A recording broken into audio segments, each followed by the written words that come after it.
మీరు చక్కటి ఇంగ్లీష్ మాట్లాడతారా? మీ పిల్లలు మంచి ఇంగ్లీష్ మీడియం కాన్వెంట్లోనో కాలేజీలోనో చదువుతూ అమెరికన్ యాక్సెంట్లో మాట్లాడుతున్నారా? అయితే ఇది గర్వించాల్సిన విషయం కాదు సుమి, సిగ్గుతో తలదించుకోవాల్సిన విషయం.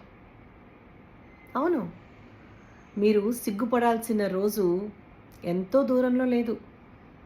ఎవరైతే ఇంగ్లీష్ మాట్లాడుతున్నారో వాళ్ళందరూ సిగ్గుపడాల్సిన రోజు చాలా దగ్గరలో ఉంది. ఈ విషయం నేను కాదు, స్వయంగా మన హోంమంత్రి అమిత్ షా గారు వ్యాఖ్యానించారు. ఇప్పుడు అంధభక్తులు కూడా డైలమాలో పడిపోయారు. ఏం చేయాలి ఇప్పుడు? మన పిల్లలందరూ అమెరికాలో చదువుతున్నారు, పోనీ ఇండియాలో అయినా పెద్ద పెద్ద కాన్వెంట్లలో చదువుతున్నారు. మరి మన పరిస్థితి ఏంటి? ఇంగ్లీష్ మాట్లాడకూడదు అంటున్నారు మన వాళ్ళు. ఇప్పుడు ఏంట్రా అని ఆలోచనలో పడ్డారు. ఇక వీళ్ళు ఎలాగూ మామూలుగా అయితే ఆలోచించరు, వీళ్ళు పప్పెట్స్ కాబట్టి వాళ్ళ లీడర్స్ ఏం చెప్తే అది గుడ్డిగా నమ్మడం, నమ్మిన దాన్ని మరింత గుడ్డిగా ప్రచారం చేయడం, మరింత మందిని నమ్మమని బలవంత పెట్టడం వీళ్ళు చేయగలిగేది, ప్రతిరోజు చేసేది. కాబట్టి ఇలాంటి లాజిక్ లేని విషయాల పట్ల వాళ్ళు పెద్దగా దృష్టి పెట్టరు.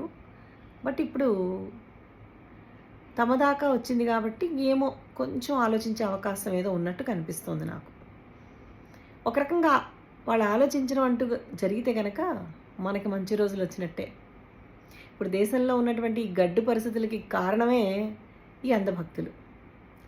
ఈ అంధభక్తుల్లో మార్పు వచ్చే కార్యక్రమం ఏం జరిగినా అది దేశానికి మంచిదే.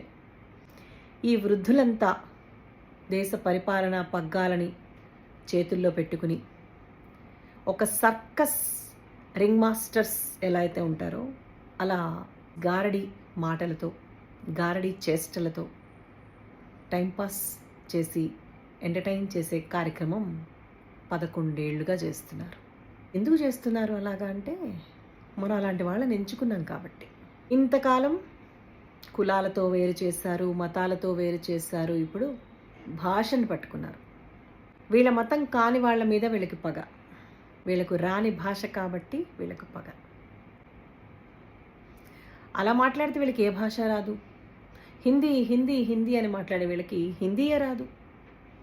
మోదీ గారి హిందీ విన్నారంటే ఇక అది ఏ భాష మనకు అర్థం కాదు. ఒకసారి ఒక శ్లోకం చెప్తే పచ్చి బూతులు ఉంటాయి అందులో.